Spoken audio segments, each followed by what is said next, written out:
It's the deadliest Formula One circuit on Earth, where fearless drivers confront merciless twists, unpredictable weather, and a legacy steeped in blood-pumping suspense. Hidden deep in the German wilderness, this circuit has witnessed near-fatal clashes, iconic showdowns, and daring manoeuvres that defy belief. It's where champions are forged, legends are born, and the line between triumph and tragedy is razor thin. But this treacherous beast of a racetrack promises one thing: survival is never guaranteed on the Nürburgring. Let's take a whirlwind tour of the Nürburgring's most epic F1 showdowns. The classic Nordschleife was less of a racetrack and more of an obstacle course designed by a mad scientist. Here, securing a win was like trying to thread a needle while riding a roller coaster. Consider the 1968 German Grand Prix, Jackie Stewart, in conditions that made visibility a mere suggestion, won by over 4 minutes. And then there's the 1957 race, where Juan Manuel Fangio, in a comeback that laughed in the face of logic, overturned a 48-second deficit in just 22 laps. It was like watching a magician pulling a rabbit out of a hat, then realizing the rabbit is driving a tiny, very fast car.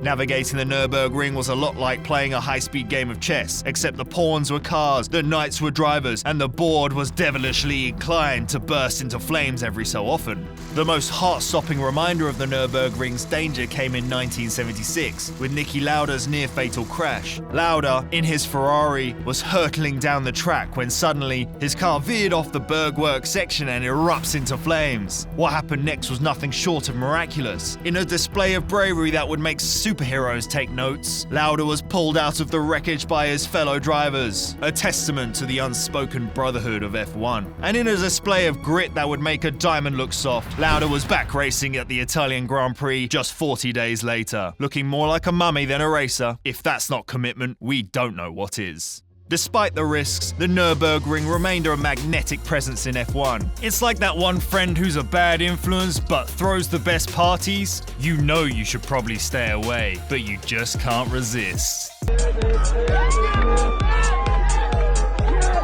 Now, let's rewind back to the early 1920s. Germany, fresh out of a rather unpleasant tiff known as World War I, was looking for a way to boost spirits and show the world they still had it. And what better way to flex their engineering muscles than building a racetrack?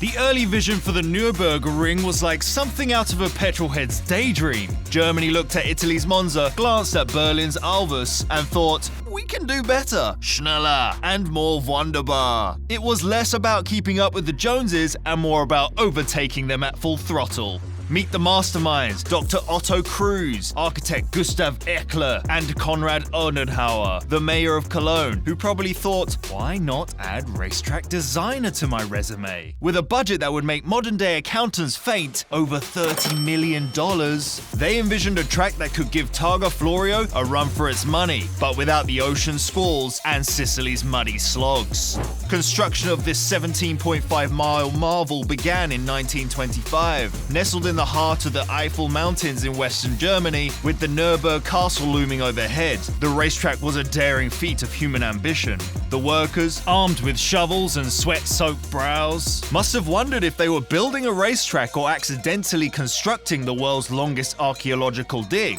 As for the Nürburgring castle, well, it got a front seat view to all the racing action, making it the original VIP box. The only thing missing was a snack bar serving medieval popcorn.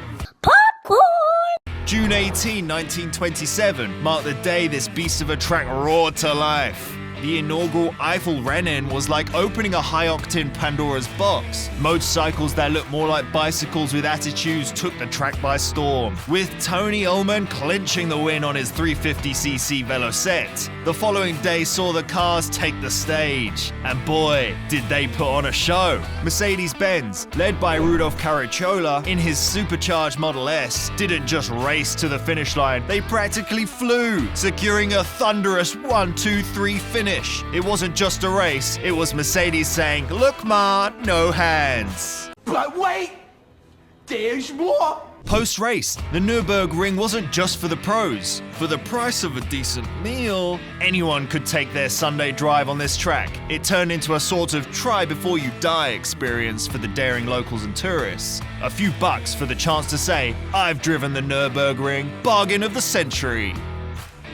So, after the inaugural rumble and tumble, it was time to delve into what made the Nürburgring a notorious legend. Its design, dubbed the Green Hell by none other than Sir Jackie Stewart, a man who knew a thing or two about speed and danger. Frankly, he could have called it Mother Nature's own obstacle course of terror.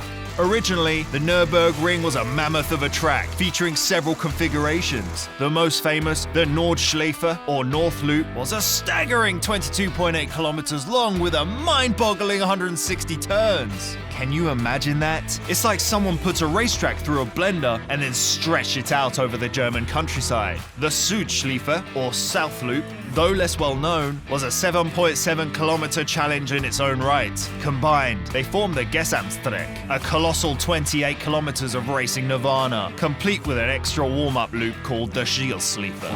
Now, let's talk elevation. The track was a roller coaster without the safety bar. With a 300-meter difference between the highest and lowest points, drivers had to navigate blind crests and sudden turns, all while trying to keep their lunch down. Oh, there goes Larry, the guy who barfed in the cockpit.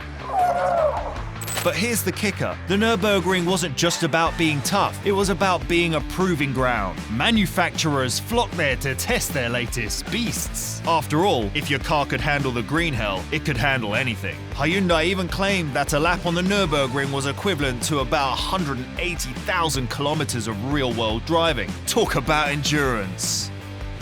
The Nürburgring, with its serpentine layout, was as beautiful as it was dangerous, a fact that didn't sit well with many, especially after 1976. The sight of Lauda's Ferrari turning into a fireball was so harrowing it would forever change F1, marking the end of the FIA's "let's wing it" approach to safety. Before his infamous crash, Lauda, with the foresight of a wise owl, or perhaps a very cautious cat with 9 lives, had already smelled something foul in the state of the Nürburgring. The track, sprawling over 14 miles, was rather skimpy on the essentials, marshals, medical folk, and those brave souls we call firefighters. But his peers, including James, "I'm not boycotting anything" Hunt, said a collective nah.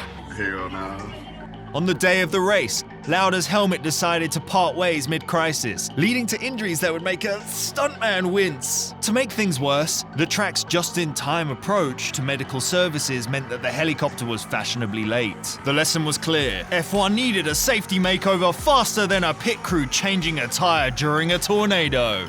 Suddenly, racetracks were on a diet, trimmed and tidied so that safety vehicles didn't need a GPS to find accidents. The old Nürburgring, now more notorious than heroic, was given a gold watch and a pat on the back as it exited the F1 stage. About 2.5 million euros was splashed on track improvements, proving that sometimes money can buy safety, or at least rent it for a while.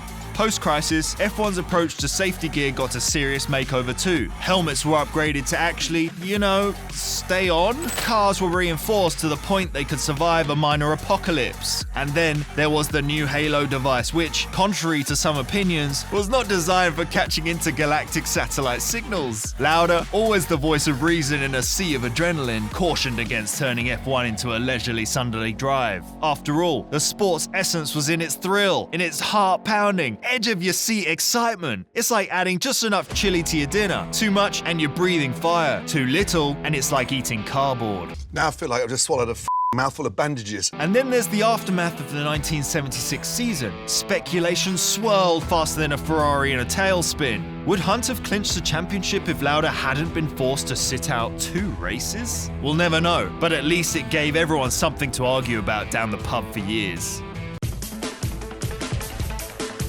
Imagine this. The year is 2012, and the Nürburgring is wading through a financial swamp with debts ballooning to nearly $500 million. The German government swoops in with a $312 million rescue package, but it's not enough. So what's a legendary racetrack to do? Put up a for sale sign, of course. Enter Viktor Karatonin, the Russian billionaire, who must have thought, why not throw in a racetrack with my morning coffee? And bought a majority stake. But more on him later. First, Let's look at the ambitious Project Nürburgring 2009, which could be a case study in how not to diversify. The pièce de résistance? The Ring Racer roller coaster. Now, this wasn't just any roller coaster. It promised to be as fast and thrilling as the race cars on the track below. But, as fate would have it, this roller coaster's ride was shorter than a celebrity marriage.